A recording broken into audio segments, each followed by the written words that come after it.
So, ayun guys, hindi ko lang ipapakita yung mukha ko guys kasi hindi naman importante na makikita yung mukha eh. Ang importante ngayon kung paano, kung anong gagawin natin sa coffee machine. So, ngayon guys, ituturo natin kung paano mag-replace ng motherboard or control board, main control board ng Magnifica ESAM 4000. So ngayon, para makita niyo yung model ng coffee machine nyo, so i-check niyo yung ano niya, parang yung lakal niyo or yung parang sticker niya. So sa mga ganitong brand guys, madalas makikita niyo yung sticker na dito sa ilalim. So i-check niyo na lang para makita niyo yung specs at yung model ng coffee machine nyo. So ngayon guys, para malaman natin kung sira yung board ng coffee machine natin, so power on natin, i-plug natin sa supply. So ngayon plug natin. So ito muna guys, meron tayong main switch sa likod. So switch on natin. So before pa lang natin switch on, lagyan natin ng tubig. Make sure nakalagay lahat ng so lagay yung filter niya. Lagay natin yung filter niya guys.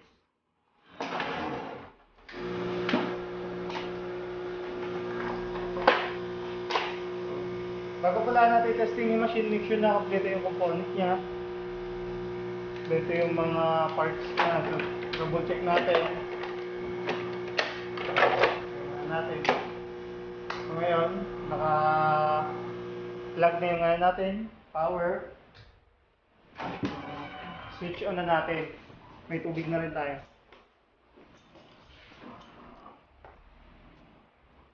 So ngayon, nag-ano na siya. Umikot yung gear, so natin, power on na natin. So yung power on pala dito sa likod, ito yung main niya, power niya. So hindi natin ma-start up dito pag hindi natin binuksan yung switch sa likod. So ngayon, switch na natin. So, di ba guys? Ayan. Kung mapapansin mo, linis na matanggal.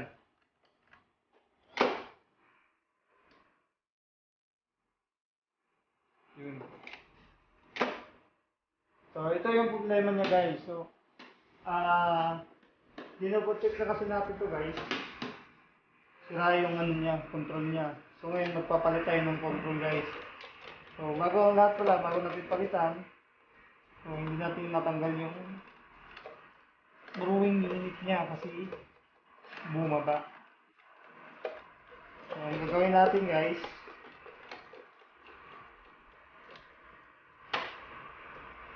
tatanggalin natin. I-reset natin ngayon. Bago natin i-reset yan, yung manual na natin. Switch muna natin. Switch. Yan, plug natin.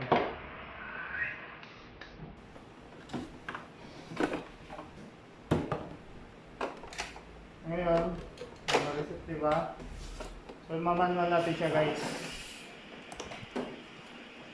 So, ito pala yung guys, yung niya, yung sticker niya, yung specs na makikita mo, ito yung model niya, type ESAM 4000B.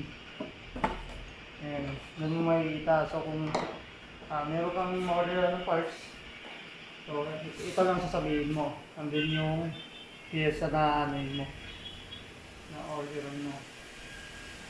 So before ka bukas ito na itong plastic machine, make sure na meron kang special tools para sa ganito lang. Bago mo simulan yung repair.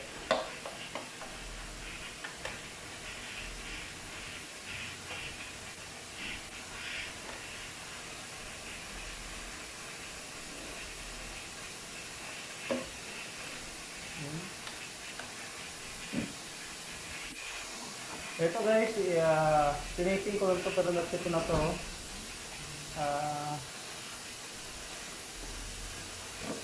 Before mag-video. So, alam ko na yung problema pero inulot ko lang para mas maintindihan yung ano natin, video natin.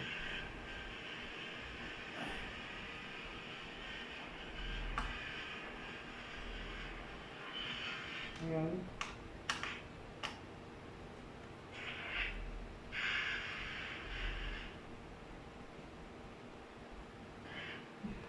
So, madalas sa salita problema guys,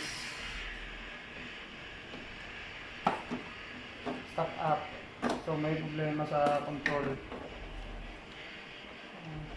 Ayan.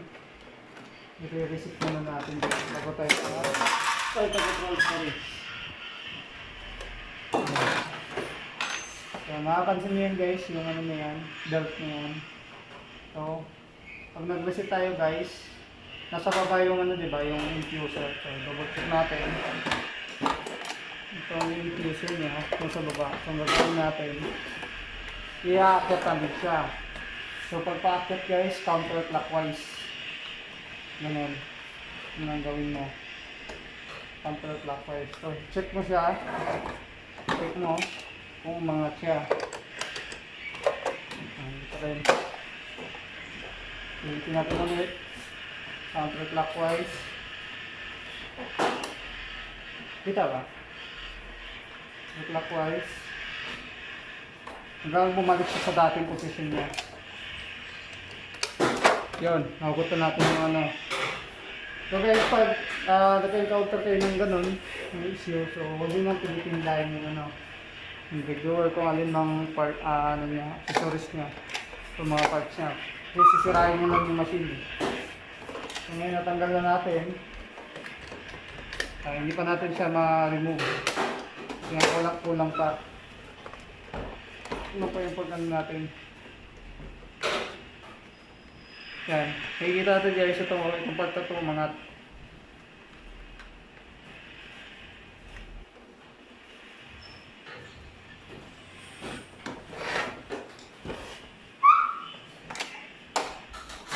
Yun. Natanggal na natin. Ngayon, ito natin yung bagong ano, bagong board.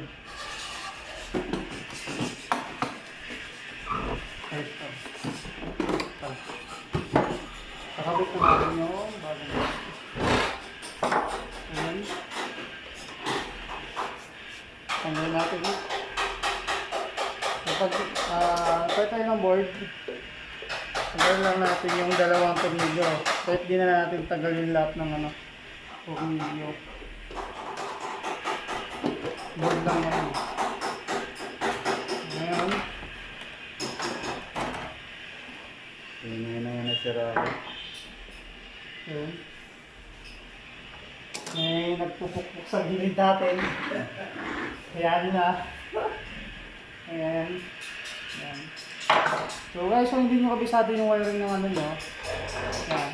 Kabisado yung wiring ng machine. Kung bago ka pa lang, hindi mo kabisado. So pwede mong picturean para matandaan yung mga connection para hindi mo mabaliktad. So once nakabaliktad yun, sure full putok. Kaya maiwasan natin yung ganung problema. Picturean muna natin bago natin gawin. Or videoan muna natin. So ngayon, yan. Gawin natin. So pagtanggal guys, gently lang, gently. Gentle lang, gentle. Yan. Para hindi maputol yung mga harness. Yung mga wire. Kaya once na may naputol din dyan, mas lalong lalaki yung problema mo.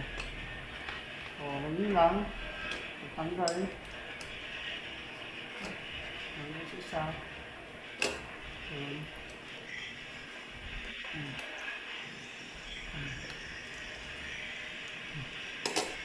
Ayan. Pagkatapos mo matanggal lahat, okay lang si screw, tanggalin mo yung tornilyo niya. So, 4 yung tornilyo nito guys. So, tanggalin mo lahat ng 4.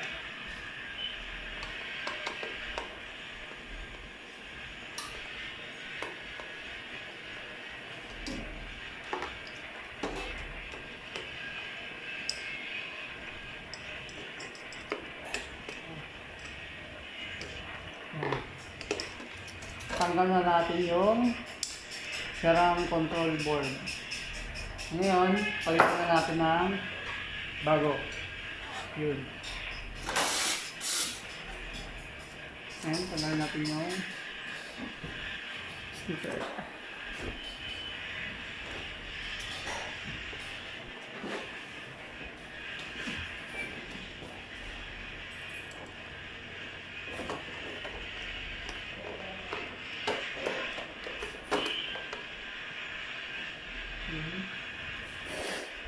Posisyon natin muna yung board guys, kabit muna natin bago natin yung isaksak yung mga wiring niya, mga connection niya.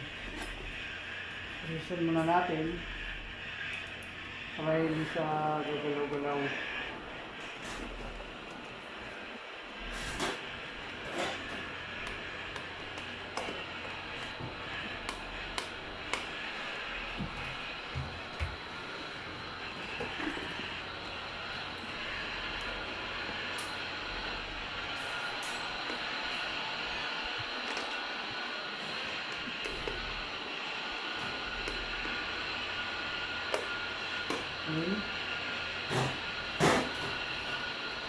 Nasa sa baba.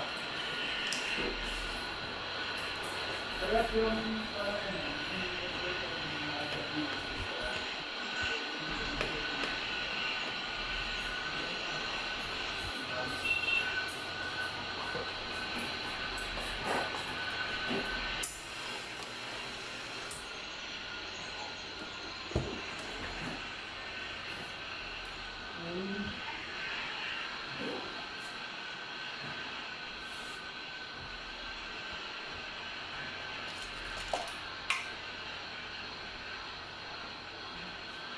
kulang pala yung turbino guys. So, bali apat pala yung turbino niya.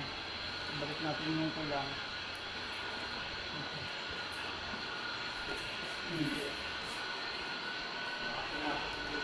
Yung turbino sa board at saka sa ano to.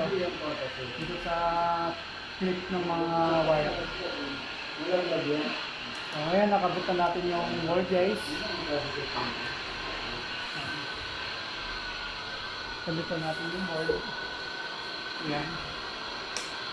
So, ngayon, lalagay natin isa-isa yung mga connection. So, paglagay ng connection guys, depende sa inyo kung saan nyo na dito sa baba or sa taas. So, mas prepared sa akin yung sa taas.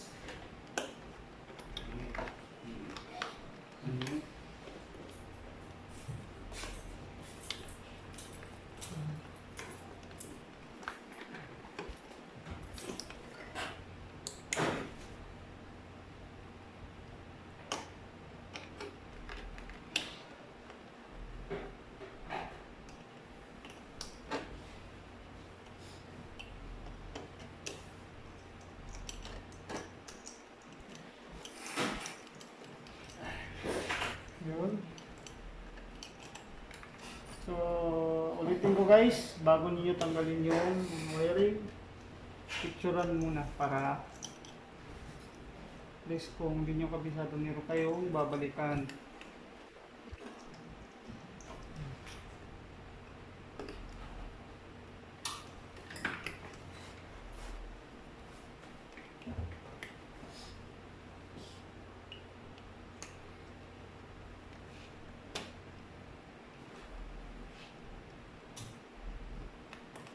So, ngayon guys, na-check na natin lahat ng wiring.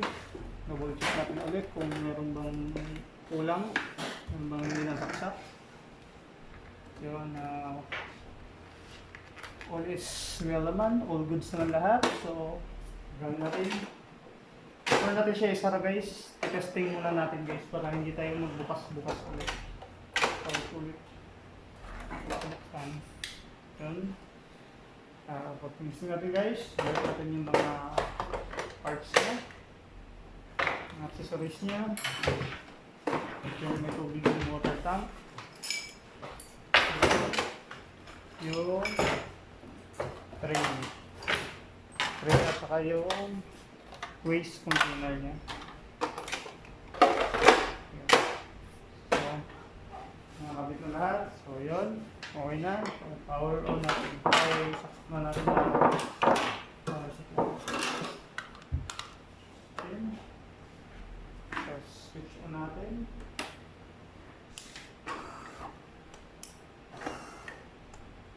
Power up natin. Bang!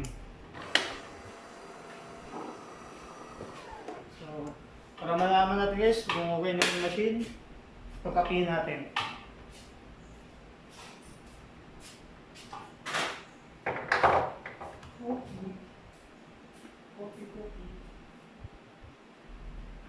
Pwede siya.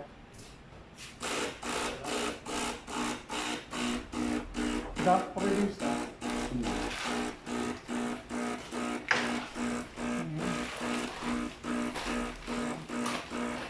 Not tayo Pilipinas.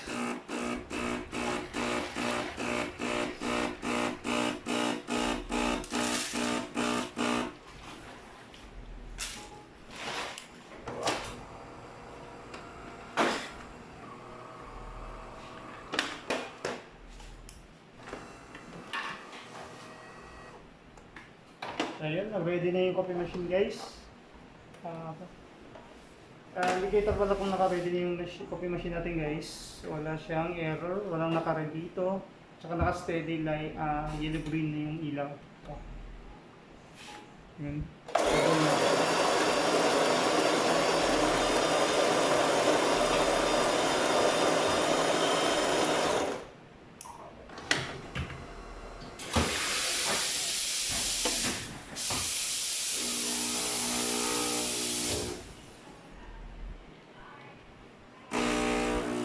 So ayan guys, all goods na, Yan.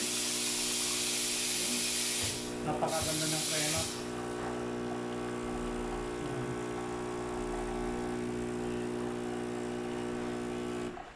So ganun lang kasimple guys ang pagpalit ng board. So next naman natin kung paano fully detailed na pag-reset ng ng gear.